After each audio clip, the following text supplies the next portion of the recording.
Hello, everyone, and welcome to the Never Open Podcast, the podcast open to everyone, especially Jake Lee, my cousin Jake Lee. My name is Luke. I am your host of the Never Open Podcast, and with me, as always, is Mr. Andy. So, hello, that Mr. Guy. Hello, that Mr. Guy. My name is, in fact, that Mr. Guy because that's what you call me. But I'm here to welcome you, Luke, and the listeners, myself, and the motherfucking Nagoya Diamond Dolphins because we're going to Dolphins Arena, and I can't believe it. It's been so long. That's right. It was Doki in the crowd, do you reckon? Or nah? Yes. Yeah, he's totally backstage hanging out with the coach and the players, you know. Oh, every time. Hey, he's got the title now and a bit of prestige. He's not a jobber anymore. He's hanging out with the cheerleaders. Do they have cheerleaders in the Dolphins team? Sure. Yep. Come on. The hottest ones, you know. All right. Awesome. I'm pleased for him. So we're going to talk about 10 and 11 of the G1 CLIMAX 34. But before we do that, let's do some professionalism. There are ways people can contact and interact with us if they wish to. We're on the Tweety. I'm at Grumpy2EB. Mr. Guy is at Drucifer Tweets. Collectively, we are at Never Open Pod. And if you want to send us a written or voice email, you can do that too. Never Open Podcast. No, Never Open Pod at gmail.com. Also, if you have any of that Sasha Banks money, kick it our way. We have a Teespring store where you can buy merch that'll make you look. Yes, that's right. Yes, who, me? For me? Yep. For me. That's right. Never as fuck. Also, we're on the YouTube, so you can see me muddle through this intro every single time. And there you go. We're on the YouTube at Never Open Podcast. So I don't know if there's an at there, but you just type it in the thing and Never Open Podcast. Do it. You know, it's actually not that easy to find us on YouTube. I don't know why. If you type in Never Open Podcast, like the end of year spectacular video pops up for me, but that's it. Like it doesn't pop up. So you got to click on that. Then you got to click on. Fuck you. We're probably shadow banned because we shit on Chris Charlton a lot. So yeah, he's in with YouTube. But well, Luke, there's no news. We're just back onto the tournament again. It's pure wrestling. That's all we do on this podcast. We don't talk about anything else. No bong dog, nothing.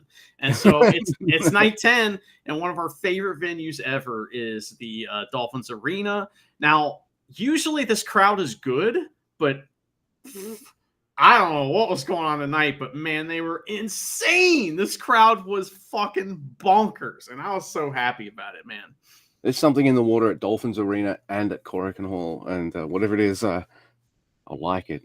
And I want some because both nights were absolutely bonkers. Do you want to start night? Sure. Yeah. So our first match is Yano, Tanahashi, and Shomakato versus Akira, Newman, and Great-O-Khan. And Tenzan is on Japanese commentary, and everyone's like, "Oh my god, I can't wait to look at the back of his head." So great, man. But Kato and Akira start, and the crowd's fired up. Akira hides behind Yano. He's been doing this thing where he's like, Yano's like, "Where you at? You over here? Oh, you're over there." And Akira's so fast, you see, he like hides behind him, and it's fun. So Great-O-Khan sits on Yano in the corner. We get some Tanahashi versus Newman, and it's not good.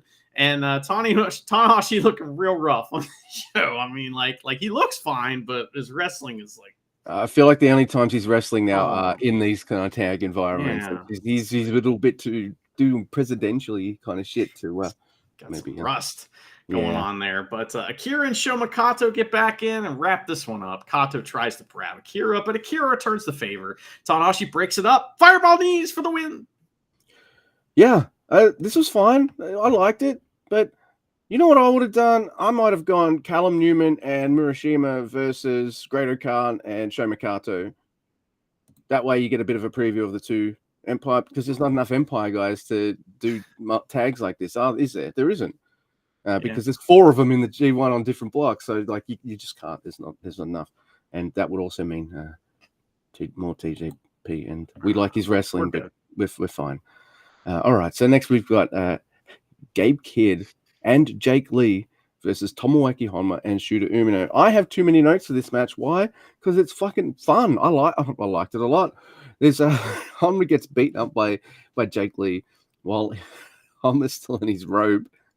Jake Lee even whips him with it. This is all on the outside because there's a Kid Amaru Gambit, of course, because Gabe Kidd and Shooter, even if like they're not previewing for each other or something like that, if they're opposite each other, it's on. We hate each other, and I love this feud. Love it. That's like something you can have every time, even with a preview tag. It's just like they're going to be a problem for the other two tag teams because they're going to be too busy wanting to wail on each other to help each other out. Poor Honma. Oh my god. I like that when the match starts and they're all in the ring, Honma does a mini Ishii kind of stuff when he takes out Kid and gives Jake Lee a hip toss. I'm like, all right. I love guys who can work with Honma. That gets you over with me. So like, I'm like, all right, Jake Lee, you keep impressing. You keep making me like you. And I think that might continue the next night as well. So Shooter's really done nothing. Why? Because every time he tries, Gabe Kidd just fucking beats him up. He doesn't want him in the match, just beats him up.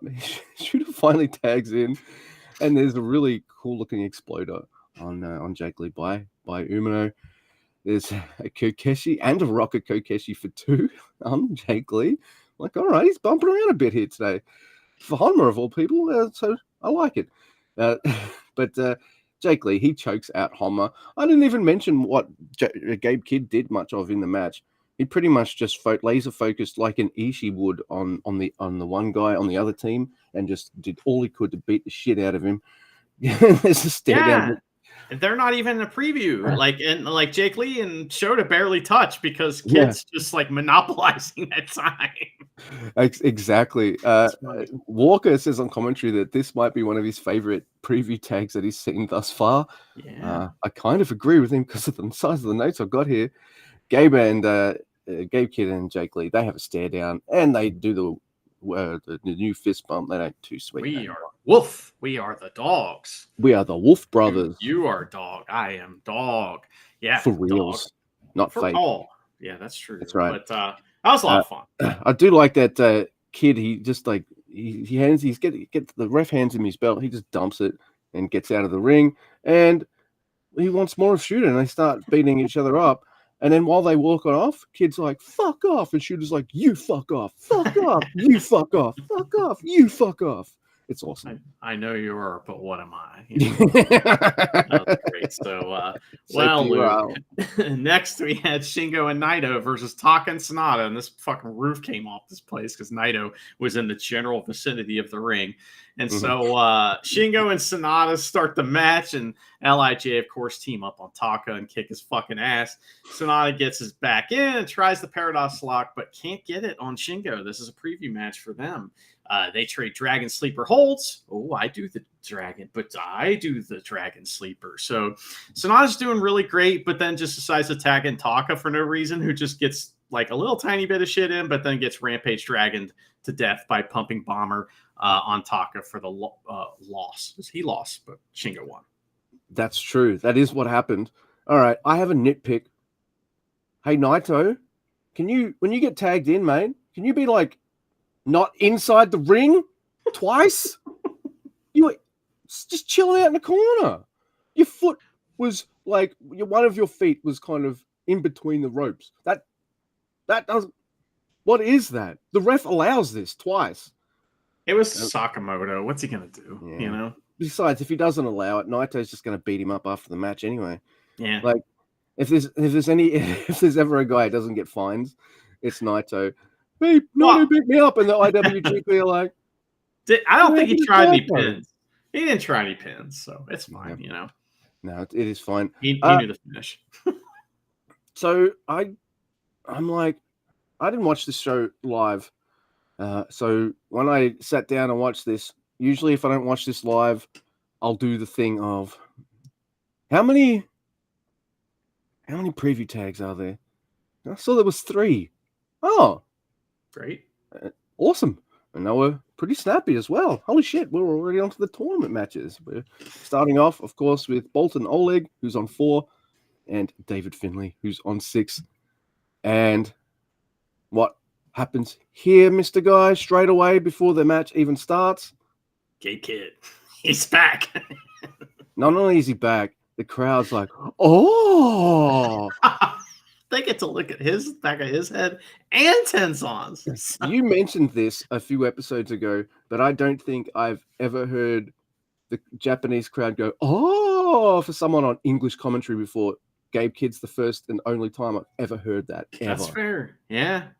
He's getting huge reactions. I mean, we'll talk about it more, but he is. It's great. Oh, now, the funny thing is, like, the young lads open the gate for Gabe Kidd, and Walker looks at him coming. He's like, no, please, no. And Gabe's just like, shut the fuck up and sit down. He even trash talks Tenzan on the way in. So anyway, David Finlay comes out. Of course, he goes to Gabe Kidd first, and they do the fist bumpy wolf thing. Wolf pack for real. They're the dogs. Wolf pack's back. Don't turn your back on the wolf pack. That's right. It's bad news. Dude, Sting will hit you with a baseball bat. I was on Team WCW back in the day until like Wolfpack became. Really? I like Wolfpack. That's red and black. Yeah. Not black and white. Fuck. No. Who doesn't like the Wolfpack? Come on. Come on. Sting's running around hitting people with a baseball bat. Kevin Nash is big sexy.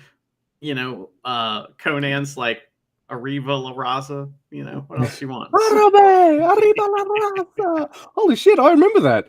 Oh wow. See, that's how that's how good it was. I'm pretty sure he's saying Viva La Raza, which means like live Mexican people. That's what it means. It's like, it's kind of like, it means live the race, or, you know, the race should live long time kind of like thing, but they're talking about Mexican people. Pretty sure that's what that means. And Sexy Lexi in that group as well. That was cool stuff. All right. So, by the way, Gabriel Kidd says Borat is better than Bolton Oleg. Yeah. First Borat joke ever. at representing his country. And I was like, holy shit, that's hilarious. There's some awesome, fun amateur wrestling here, because that's how confident David Finlay is. He thinks like, oh, you're this kind of amateur wrestler. Let's do amateur wrestling. And guess what? He gets overpowered by by Oleg. Hey, I can do this mat game. You're not going to get me that way. Finlay dumps Oleg over the railing, and I'm like, that's really cool. And I'm kind of digging this. Why? Because, all right, Finlay's arsenal is a lot of power moves, and he can't do a lot of those power moves as much this time because Oleg's a big, powerful dude. He's not going to let you. At the same time, Finlay's going to beat the shit out of you, and I see a little bit of the side that I wanted to see from Bolton Oleg, and pretty much I wanted to see him get his ass kicked. Not to say I want him to lose, I did, but I want to see him sell, and I do get to see a bit of him selling in this, and I like it. There's half a camel by David Finlay on Bolton Oleg, and then he puts the full camel clutch on, and Gabe said he's going to make him humble, and I was like, hell yeah, R.I.P.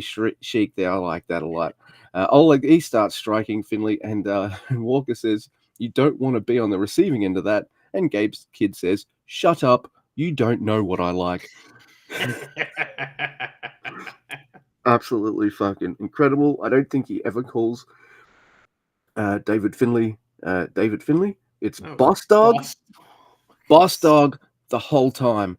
I love it. This time, so I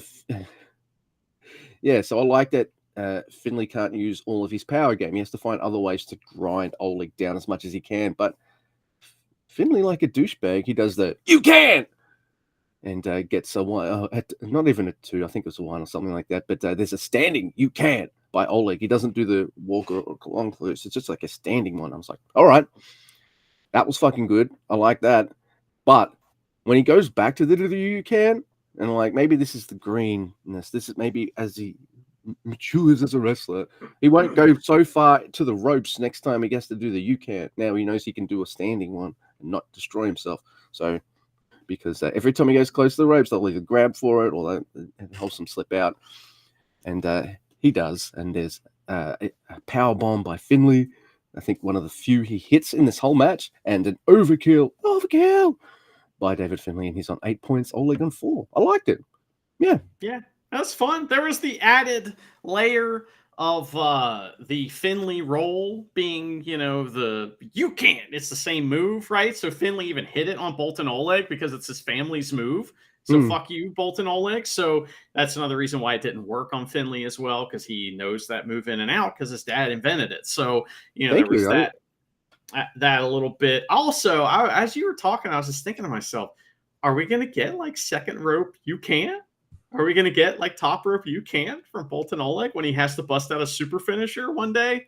I like the idea of that, but I'm also terrified by the idea of that, right?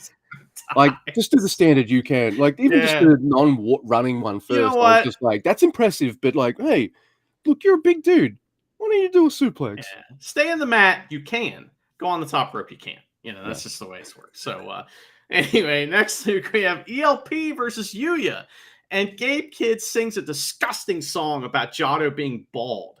And I just spit up in my mouth a little bit. I know. A lot of baldism here. A lot of it. But there's so many things to make fun of Giotto about. Why go there? That's weak. You know what I mean? There's a lot. So anyway, but respectful for the match between the wrestlers, and they run the ropes, and it's wonderful. And Kid tells Walker to shut up because the fans know the points. Because Walker's trying to explain all the shit. Gabe Kidd is on our side, by the way. He's like, shut the fuck up about Samsa and all the bullshit. The fans know the points. He's like, fuck. Because Walker's trying to explain that, hey, this guy has this many points and this scenario could happen. Kid shuts it down. Like, I feel like I don't know how planned this was, but it does feel like to me like they were like, oh, he's getting a good reaction even when he's coming out on commentary. Let's do it again, and let's have because I feel like Gabe Kidd tonight was dialed up a little higher than he was the previous night. So I reckon like he must have said to something to Walker's like, hey, don't take this personally because I'm gonna fucking bury you all night. He knows he's working. I know, absolutely. And I think it worked. Yeah. Like you get this kind of scared, intimidated vibe of Walker, who kind of listens to like when Gabe says shut the fuck up, he'll be quiet for a moment, then he'll start talking again. He has to be careful what he's saying. You know what I mean? Around he's walking on eggshells on commentary the whole time. And, it's really funny and it's really cool. I liked it. So these two wrestlers beat each other up with chops in the corner, and there's a suplex into the corner from ELP, and that's when he kind of opens the match up a little bit. It's like, here we go. Kenta Sato keeps checking on Yuya here because he's selling dead, and I think the ELP should get mean here, but he does, but he takes forever, and it's kind of like, is something wrong? Something wrong maybe, but no, I guess everything's okay. Yuya's just not real responsive for a while, and the crowd's like murmuring and worry, like something ain't right here. But then Yuya just gets up, starts hitting some moves, and continues to move slow, but he's still wrestling. He tries some fuck your arm on ELP, and ELP hits a dive and almost lands sitting on the guardrails. And man, if he could have just stopped his momentum for a second, he would have just ended up sitting on the guardrails like, hey, that would have been really cool. That'd be like rolling the dice, and when they land right on top of each other. It's like that 1 in a million kind of landing. Yeah, and then they, look at you. But ELP climbs to the top, and Giotto again tells him, no, don't do the thing. Fuck you, Giotto. ELP does it anyway. Good. So back in the ring, meaning he jumps over the guardrail onto Yuya. But back in the ring, ELP hits all the flippy flops, arm bars, and ankle locks from these two. And Yuya hits an underhook slam thing and goes for the arm bar again. But the mildly warm mallet and the thunder kiss for 2.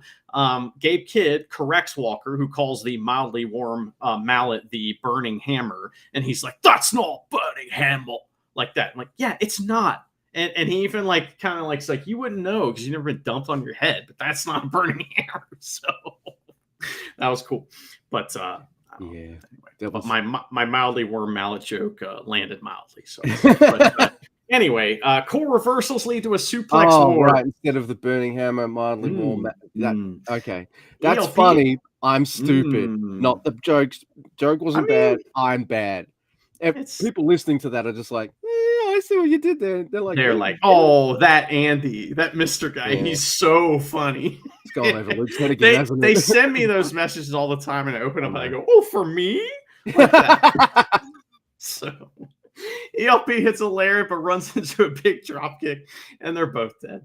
Roll-up fight. Dragon suplex with the bridge for 2 from Yuya.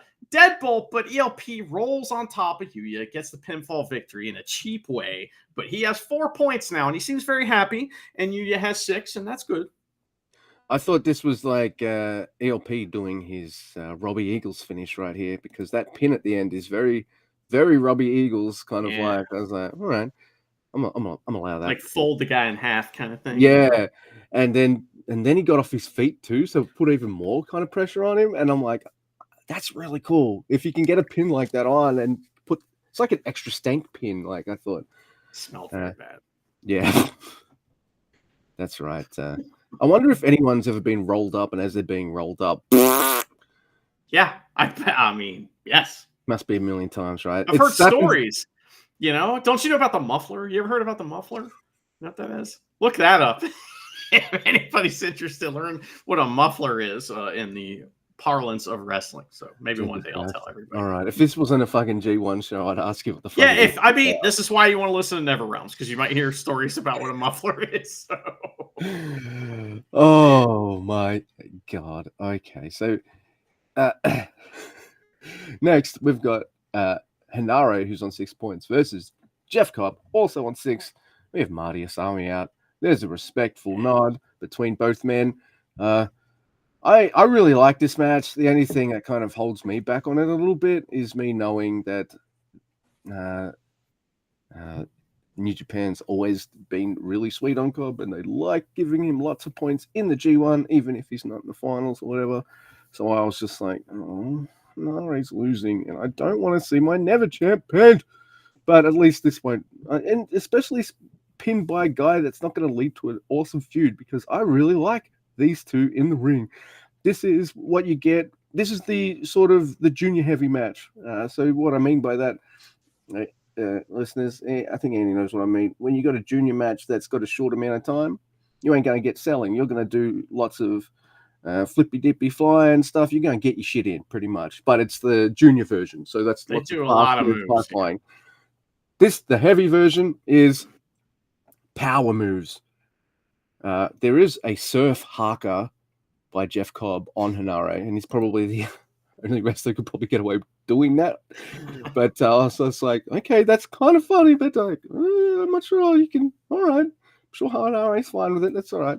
But there's an amazing stalling suplex by Jeff Cobb. Superplex, by Cobb. That was nice. Hinare kind of set himself up perfectly to take it as well. Straight up, held the thing and stall. Boom. Crowd loved that too. So did I. Hinare does a freaking rock bottom. Rock bottom. Oh, it's a rock bottom. Did you see that? No, just me. I saw it. I don't remember. I thought it was just a Uranagi, but he landed with him. Okay. So it looked rock bottomy. So all right, maybe it was more like a bookend. Hinare should wear those boots that get the calves cut out, so he can see his calves like the Rock did. Remember those boots? Yeah, it was ridiculous. I remember those.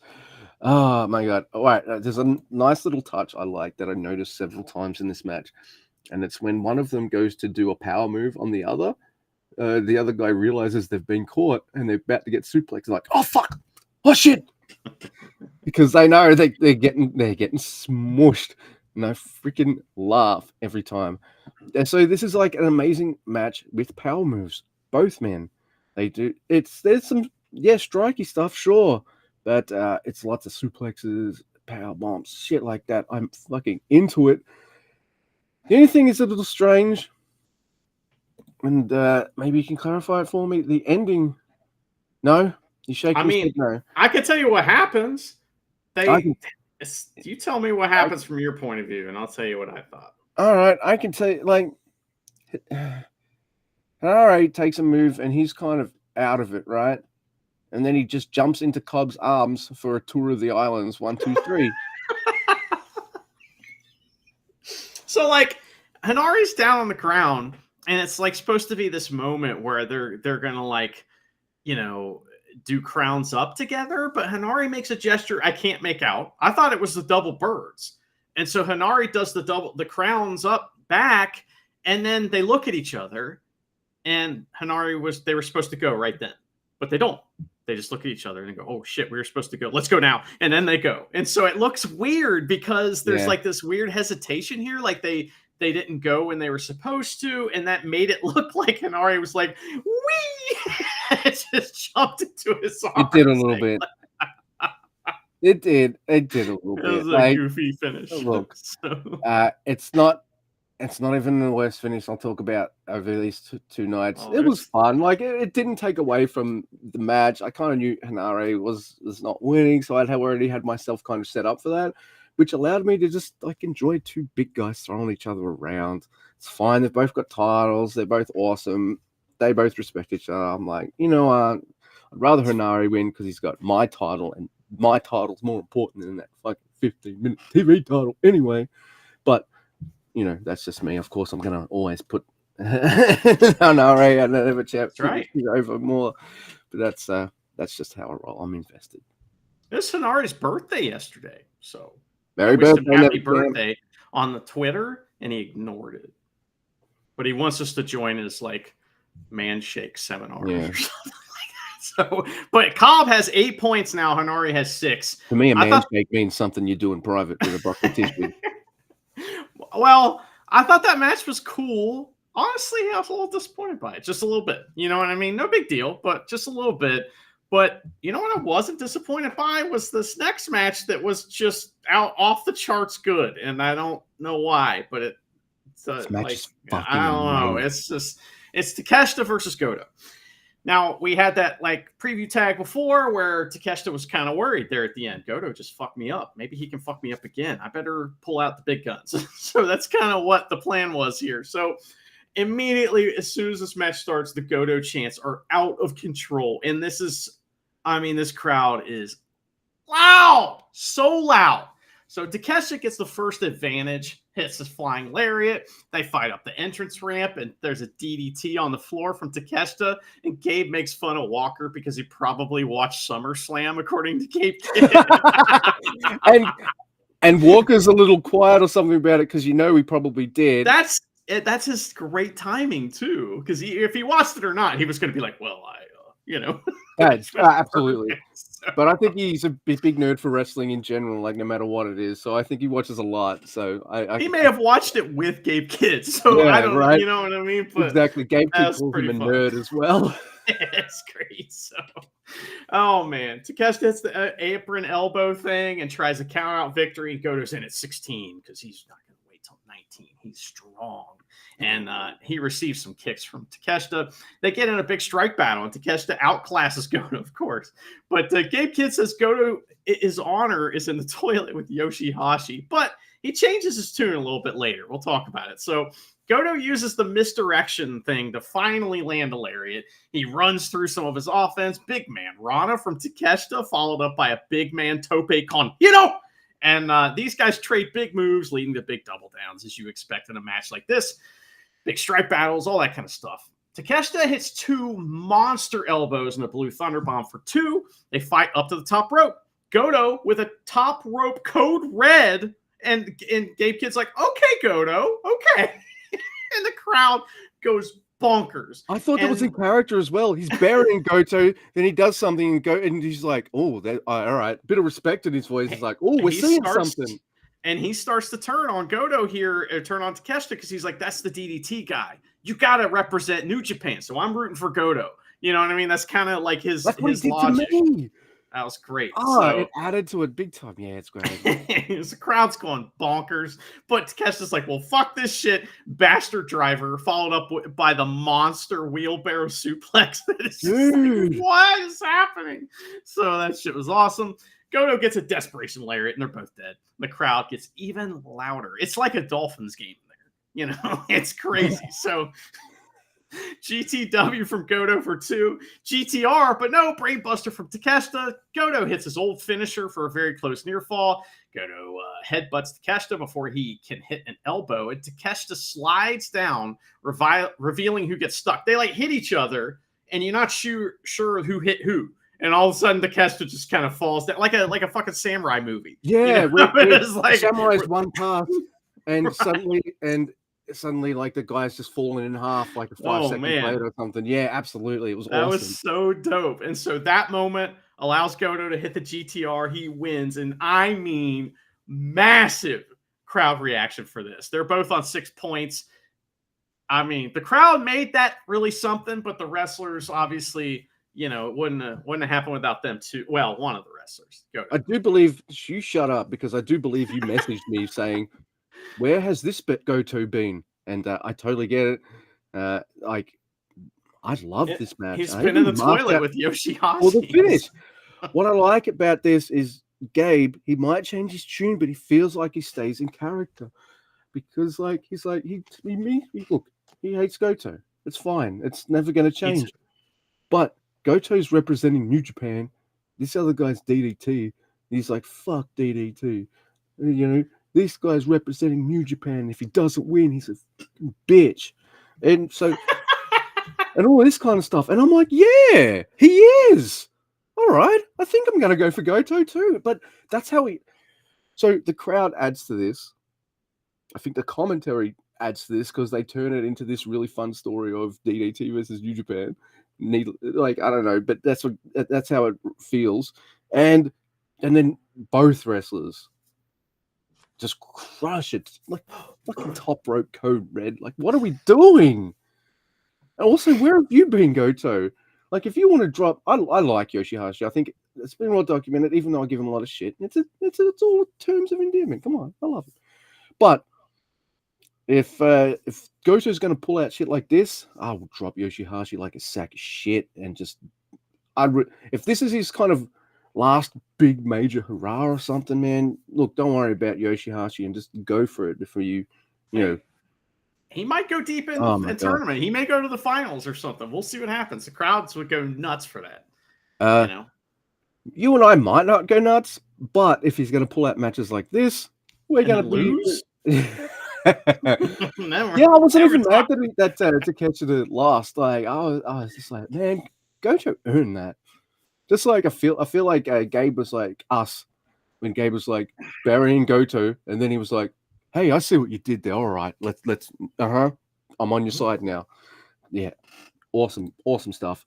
I'm stalling a little bit because whilst I do enjoy this match, it's man, I would have put Goto Takeshita on as the main event, to be honest, because our next match is Yota Tsuji versus, according to my notes, Rem Narita. So everybody hurts, and Rem comes out looking like a shiny, happy person, I guess. He's standing in the place where he lives. It's the end of the world, as he knows. He's losing his religion. There's a lot of things going on with him. He said to Marty backstage, "Can you believe?" They put a man on the moon. What's the frequency, Tsuji? I like REM. They're really good. Yeah, they're amazing. Some people say they got really shit when the drummer left, but yeah, I still like them. I mean, what? It's not like. Well, that's a subject for another discussion. Maybe not as good, but still very highly listenable. Anyway, Gabriel Kidd makes me laugh by saying Ren Narita is the first person he's ever seen to have fat teeth.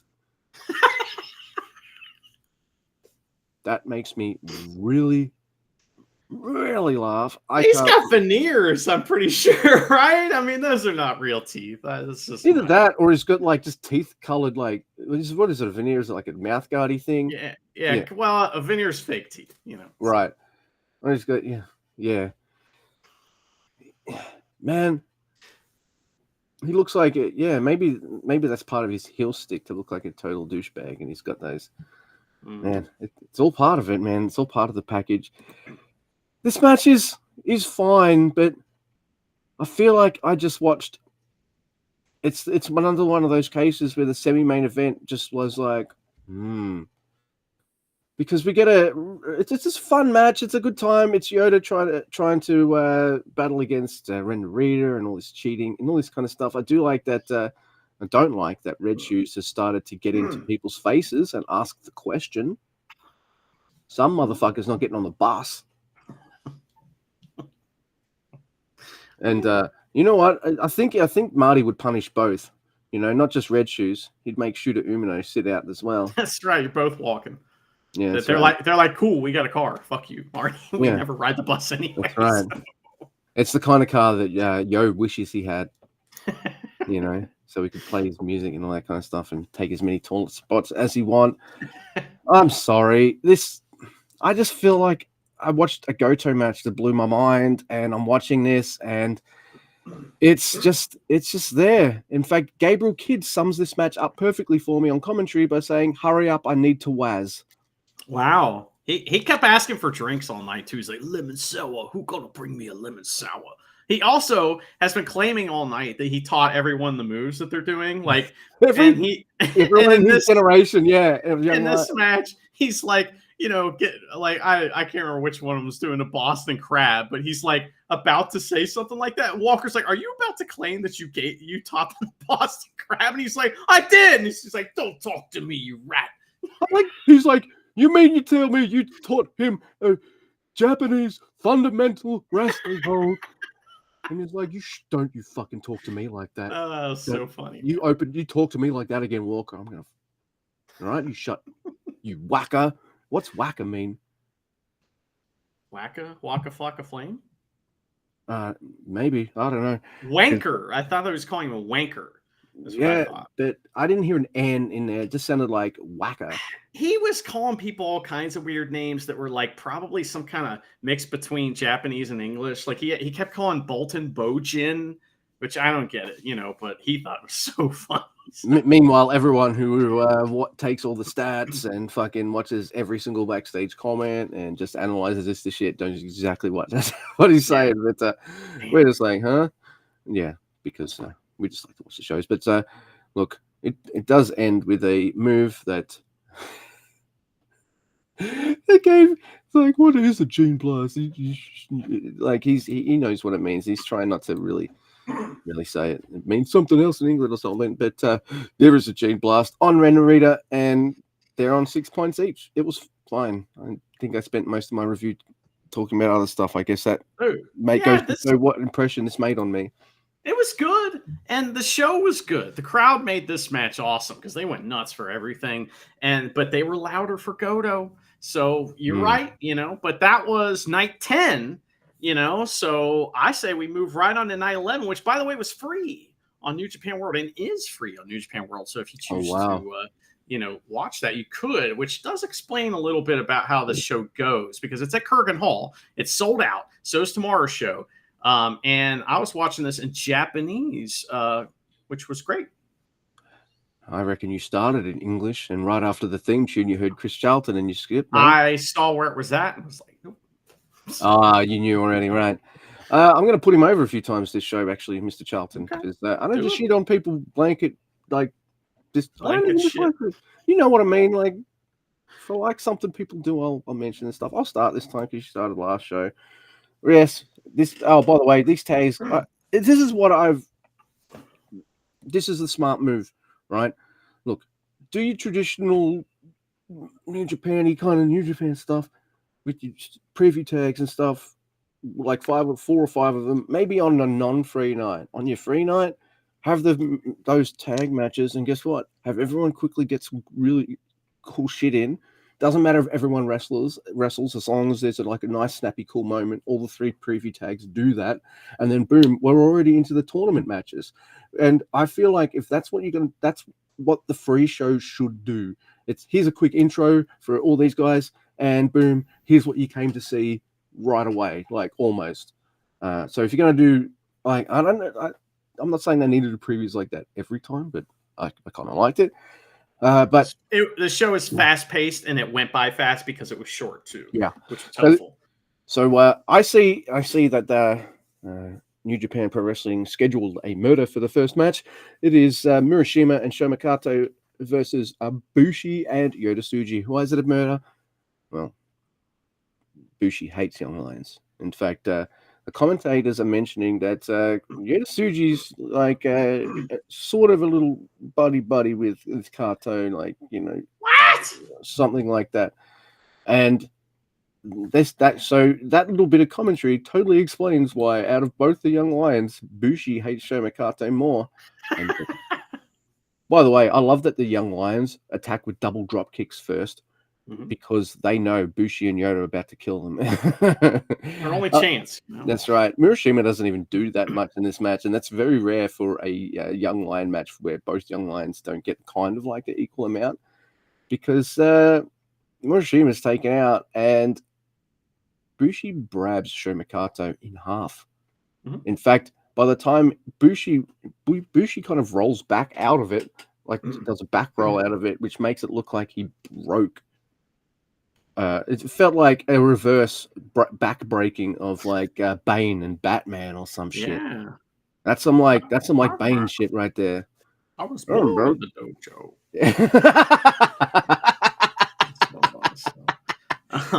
I was born in the dojo. That match was fun. I have another Bane joke later in this show, I think, if we didn't say it already. But anyway, next match, Luke, is Jado, Boltin Oleg, and ELP versus Takeshita on the Cobb, Akira, and Hanare.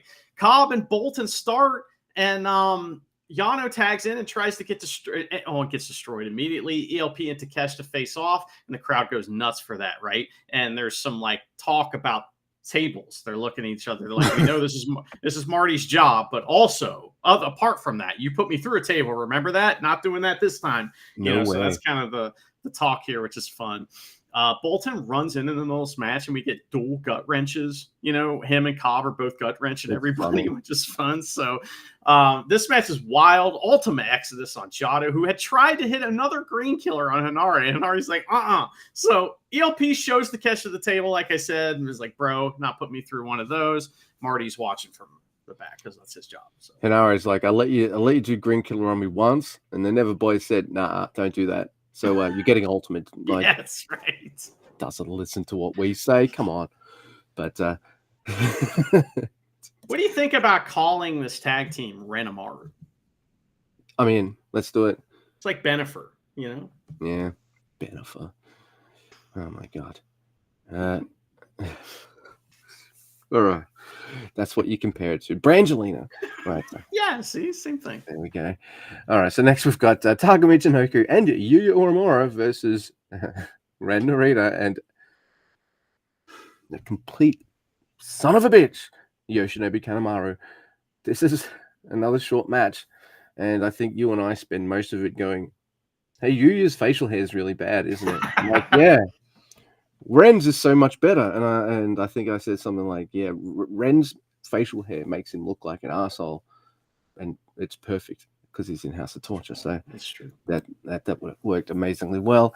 Another really short tag match, right here, and Kanemaru, he rolls Taka Michinoku up. Not even all that much cheating for that either. He just gets him. Crowd doesn't like that. Oh no, they're quiet all of a sudden, But it's the quietest hour of night. House of Torture win. All right, just one more preview match. So let's zip through this. Goto and Hama versus Finley and Gato. And Goto is super over. Ooh. But this match takes like 1 minute. Goto hits a GTR on Gato after brawling with Finley a little bit, and he wins and stares down Finley. That's all that happens. I was like, sweet, let's get through this. That's awesome. Yeah. Yep. Really quick peek out. It capitalizes on like that awesome win he had last night by making short work of Gato, and I'm all right with it. So straight away, it's tournament time. Greater Khan on 4 points versus Callum Newman, also on 4. Light handshake, fist bump by both men, just to be like, yep. And then they do this amazing, it's the feeling out reversal process at the start. It's amazing. Like the commentary is like, these two know each other, and I'm like, yeah. I usually feel like that cliche works more when you're wrestling against someone, because then kind of know how they move. But I know, I'll allow it because does They seem have to like work they know each together in other. tags, so they got to know each Yeah. other's movesets, right? But and it works, but they do all these little kind of nifty reversals that you kind of don't expect them to go necessarily in exactly that way. It's amazing. It's really fast too. I really like the part where he's bouncing off the ropes, getting ready to do like his speed kick, right? And Greater Khan just steps back, just a simple step back, and Callum just keeps running, and then Greater Khan like takes over with a toss or something like. That's so good. It. I've loved every Greater Khan match, and I've really enjoyed all of Callum Newman's matches. Put them together, and they both hit some really gnarly looking shit. Callum does a 6 standing Meteora. What is that? Like Greater Khan standing. I don't think he's a short dude. And Callum short run up. I loved that. Put that in your arsenal, Mr. Newman. Like it's so good. This is fun and fast. This is both guys putting each other over, maybe with a little bit more of an edge towards Greater Khan, putting over a lot more of Callum stuff. Maybe that's the thing, because like younger guy, let's beef him up a bit. So I like that. I like seeing Greater Khan bump for a lot of Callum Newman stuff. It's really cool. And then but both the guys get a lot of really cool shit in. I love that this is now like a thing for Greater Khan in his arsenal, that reverse flatliner move, where but it's not like a Russian leg sweep. It's more like I grip the back of your head with my claw and boom, like that's some Muertes level shit, right there. Like that is amazing. I love that. And then what does he do? Like he just smashed your face in the thing. He's gonna pick you up and then dump you on the other side of your head now with the Eliminator. 1, 2, 3, Greater Khan wins. There's some respect after the match. Of course, they're both bros. In fact, a lot of respect from Greater Khan, because he sits on the ropes and opens them for Callum Newman, going like, yep, awesome. Anyone else? Mind you, hey, it didn't stop Greater Khan from sitting on Callum Newman in the corner, grabbing his arms. 1, 2, 3, and he lets go. And then, like a dick, he grabs the arms again. Yeah, man. That match got a huge reaction too from the crowd. They loved it, and it was super fast. It was over in an instant, and I was like, "Wow, that was really cool." And that's how a lot of these matches are. Great Khan has 6 points. Newman has 4 now, right? So next we have probably the match of the night. I would say it is Bullet Club versus Bullet Club. It's Gabe Kidd versus Jake Lee. Marty Asami's in the house. He's thinking about beards. And Jake Lee appears with, speaking of beers, he appears with 2 beers in the commemorative, Kurgan Hall New Japan cups that I priced, and they go for $5.40 American, which is pretty good price. Wow. Yeah. You want a beer at a stadium in Australia, you're paying over $10. Oh, yeah. Well yeah. We're talking like $15, $16 yes. sometimes. It's insane, So, but Gabe Kidd attacks. He ain't falling for that bullshit because, Jake Lee's like, oh, we'll have a beer. Nope. He says, welcome to War Dogs, motherfucker. And massive Gabe Kidd chances. He pulls a table out. He chumps Marty out all in one smooth motion.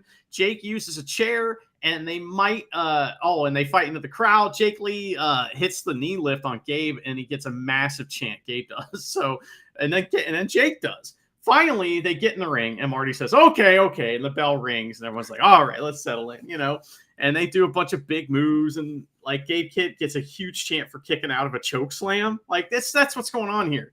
It's like kicking out of a move, and the crowd's like, "Bah!" and they go nuts, They get in a big strike exchange, slaps from Kidd, and a ripcord slap sends Jake to the mat. But Gabe Kidd is staggered himself, so he can't follow up. They fight on the floor, and Gabe Kidd gets counted out. Jake Lee wins without pinning Gabe Kidd. That was a blast. They get respect after the match, and they are tied up at 6 points as well. I love that. And it was quick, too. It wasn't super fast, but it was all action. And these 2 guys just beat the fuck out of each other, and then we're like, all right, see you later. It was like great. So. I loved this match. Like, the match when the bell rings is short, but there's like 5 to 7 minutes of it of just them hitting each other with tables and chair, like all this kind of stuff. It's super fun. Both men are starting to get chance. It's more Gabe Kiddish, but I'm like, hey, they're into what Jake Lee's putting out in this match too. He looks like the smart bastard in this, especially since like at the end, Gabe Kidd wants that one shot too many. Like, he's probably got enough to get in there, but he just wants to kick just to make sure that Jake Lee's down, and Jake Lee just gets in, gets out of the way, hits the railings, and Jake Lee's back in the ring, and it's over. I like that Gabe did his pissed off shtick at the end, but then he rolled in, and Jake Lee's like, "We are war dogs," and then like they do the fist bump. I'm like, dude, wolf, hell yeah, and I love Gabriel Kidd, no secret there, but I really like Jake Lee. It's I wonder what it'll be like when he's not with Kidd, though. If Kidd gets some time off or something, we'll see how that goes. But I have enjoyed most of his singles matches. There's been like a couple there I wasn't, but I feel like Jake Lee's really clicked for me in a way I don't think I expected. My insults for him have drastic gone down. Never mind. All right, so next drastic gone down. No, sign him out. Anyway, there's Zack Sabre Jr., who's on 8 points versus Evil, who's on 10 points. There's a Kanemaru Gambit on the entrance. And then as soon as they get in the ring, powder into the face by Dick Togo. They both do a magic killer on him. And then the bell rings, right? Because the ref's not as fucked up Marty. anymore.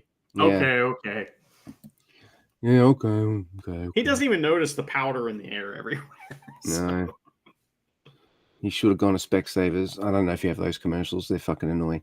Anyway, then Evil's just like, all right, I can just start pinning this guy now. And Zack Sabre Jr. is like, oh, pinning battle for me? Because he's one of those guys you don't want to do pinning battles with. Like, he knows how to twist people up, not just submissions, but pins. So pin. And Zack Sabre Jr. wins. The match is over in less than a minute. It's fucking hilarious. It's fun. It's like very cathartic too, because like Evil's got a lot of points, and now you can give the fans these kind of cathartic like, nah, he got thwarted, and it's fine, and the crowd's going extra mega nuts because Evil just got fucking squashed. It's fucking awesome. And then Evil and Dick Togo chase Zack Sabre Jr. through the arena like it's a freaking cartoon. Like Benny Hill. And he goes down the stairs, up other stairs.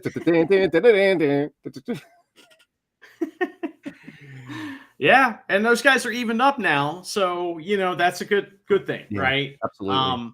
So that was a blast. I wish it was longer, just because other matches are a little longer that I wish were shorter, but it's fine. This next match is what it is. It's Shota Umino versus Naito. I'm just not into it that much. It's not bad. There's nothing wrong with this match. I just wasn't really into it that much. I'm just like, I don't really care. It happens here, but it's fine. So they let's see here. They get started on Naito. Oh my God, we're turning on Naito. I can't believe it.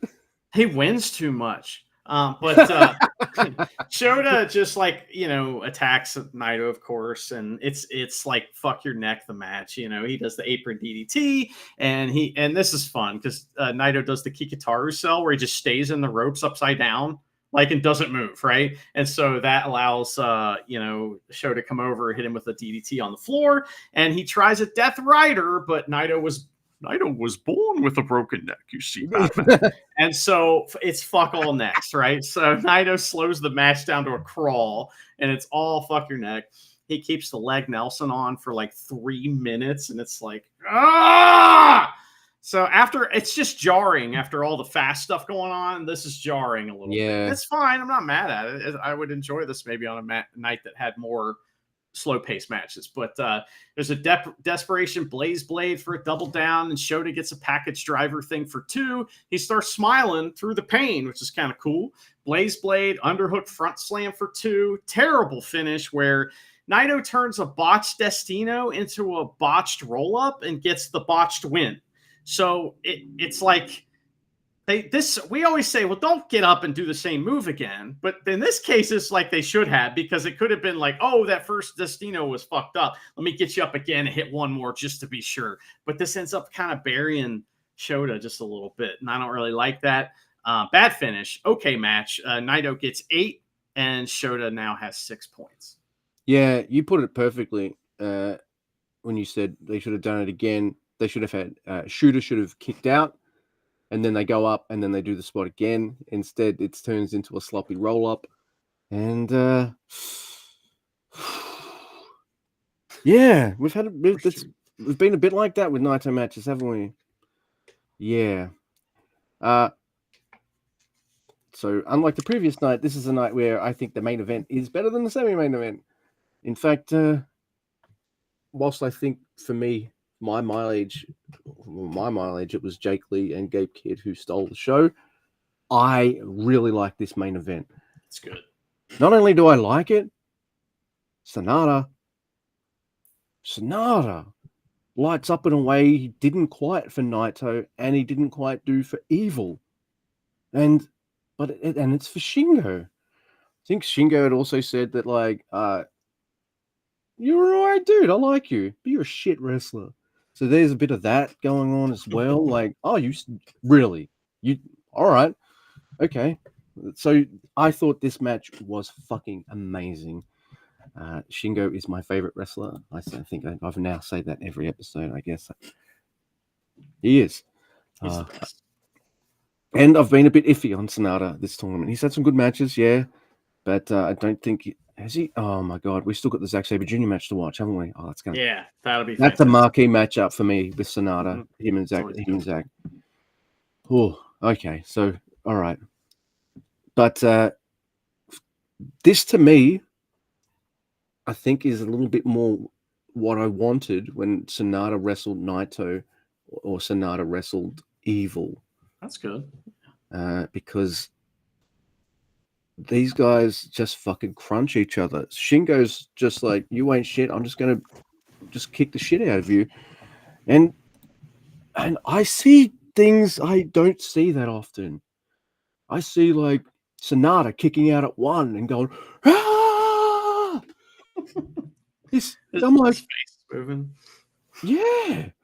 And I'm like, oh, okay, now I'm real. I was already into this, but then I see him like power up like every New Japan wrestler does. It doesn't matter where on the planet you're from. You're in New Japan and someone's down.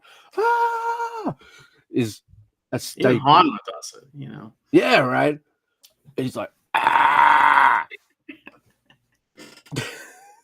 because I see him do that, and if he hits the first proper mood assault this whole tournament, and he has to fucking work his ass off for it. Awesome Shingo superplexes.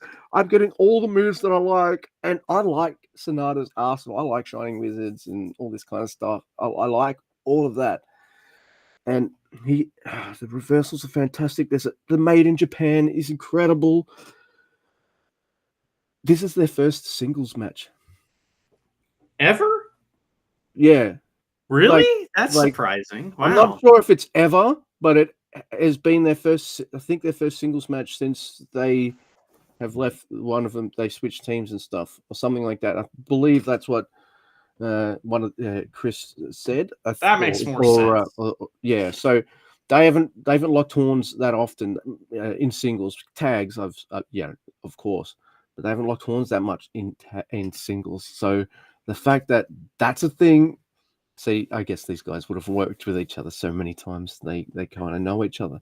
So this felt like a really good mix for me, because this is a mix of Sonata's smoothness with Shingo's like rough as guts style of wrestling, and I just like how it combined, because it made, you know, those never open matches like where Ishii's just like, show me something, you know, like it's like when he was when New Japan were trying to like lift up Taichi, right, from being this chicken shit heely douchebag to who he is now in character, right?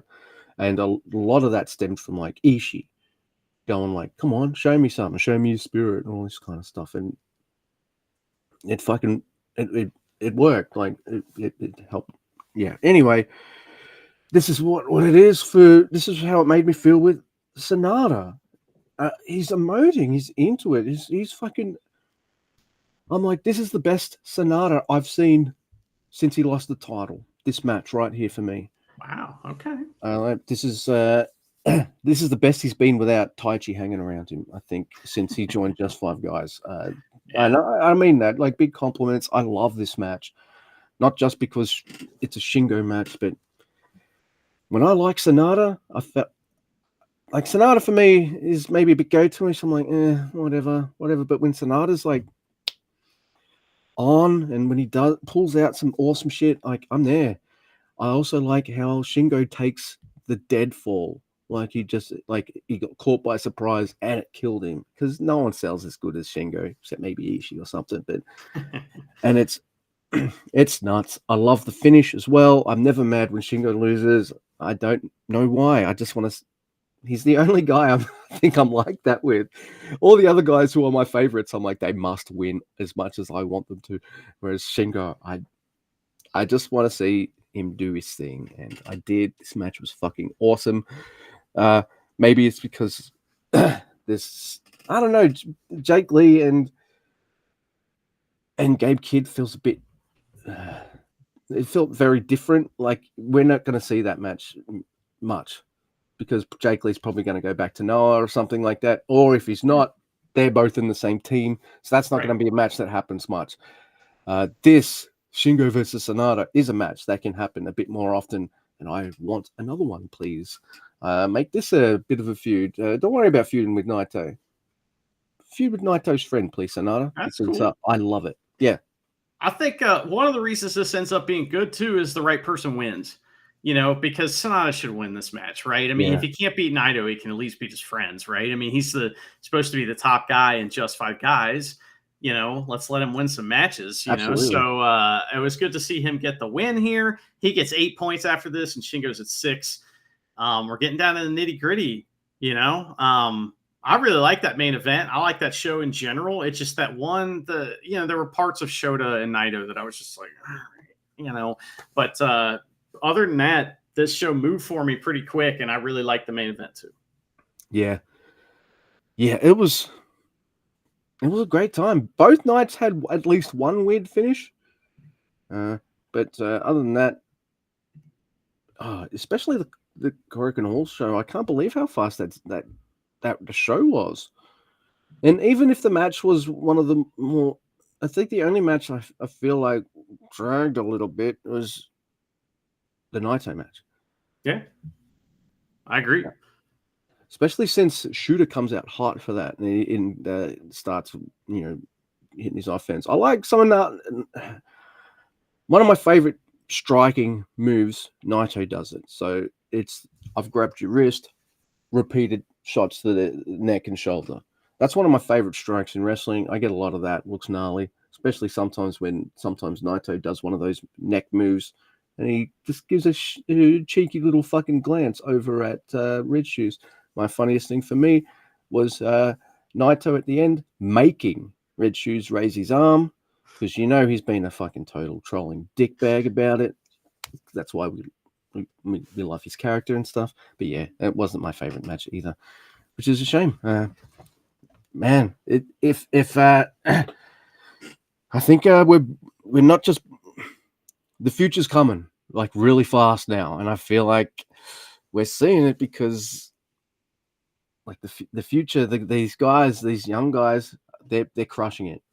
Yeah, they're already here. They're taking up half the roster, and they've all found their niche. I think Ren Narita took the longest to find his kind of niche. Perfect where he is. Yota Tsuji, he's made for LIJ. All this kind of. In fact, I'd make him lead LIJ if Naito ever takes a backseat or retires. So there's that. Shooter's just fantastic. Yuya Uemura he's coming into his own. Love it. Tournament, Yeah. So there, and Gabe Kidd is just, come on. So the youngies are coming. They're all putting on bangers, and here's Naito, the champ, arguably the most over guy in the company, your top guy, and he's not having as great a matches as a lot of these younger guys. That's all right. So I don't know, man. I feel like the wave is coming maybe a little soon, we think, maybe. But But I also know that New Japan can sometimes drag its feet for a fucking Well, long time before they push someone. Sometimes it feels like that, you know. but Tsuji just won the New Japan Cup. Yeah, All yeah. those guys have respectable records Oh, in the tournament. they Whereas do. last year they lost all their matches and I fucking Okada beat them all, you know? So No, Okada wasn't even in their block, so we didn't even Right. get that. Oh, that's right. Okay. And that's the last time that opportunity would ever present itself because he'd fucking leave. But yeah, so I like what's the wave is here, man, and I feel like New Japan's maybe not. I don't know. They're quick on some things because there's definitely been a change with how they're presenting Gabriel Kidd. Not a, you know, just like a more of a showcase because he's getting reactions from the crowd and they like, you know, that's what I like about good wrestling and good wrestling bookers, promoters, and all that. They might keep the same booking if they have to because it's a G1, you can't really change it. But in things like that, but they will realize that some dude is like, because they want wrestlers to get over. That makes them money. And if you got this, and they've realized it with him, so he's been featured in his own way about as much as Shooter Umino, Yoda Tsuji, and Yu Uemura and that generation of guys too. And I love to see it. Yeah. And they all deserve it because they're all really fucking good in the ring. And yeah, this G1's great. Man. I like how Yeah, they're being booked this G1 too. So last year I was just like fucking draws and low scores, and I'm just come on. No draws yet. We had our first count out, you Yeah. know, which I was like, maybe this is a good time to have that not happen. but yeah, so we'll see what happens. We'll be back soon for 2 more nights of G1 action, you know. Absolutely. And I mean we're getting to the home stretch here, so yeah, we're rocking and rolling. So it's got another 10 days to go, and then it's all over. And rock and roll, smoke a bowl. Man, I'm so jealous. I am so lucky in that regard. Yeah. Healthcare for life. Got one thing going for us. Yeah. Because you got high. Man. We're finished. Turn it off. Make the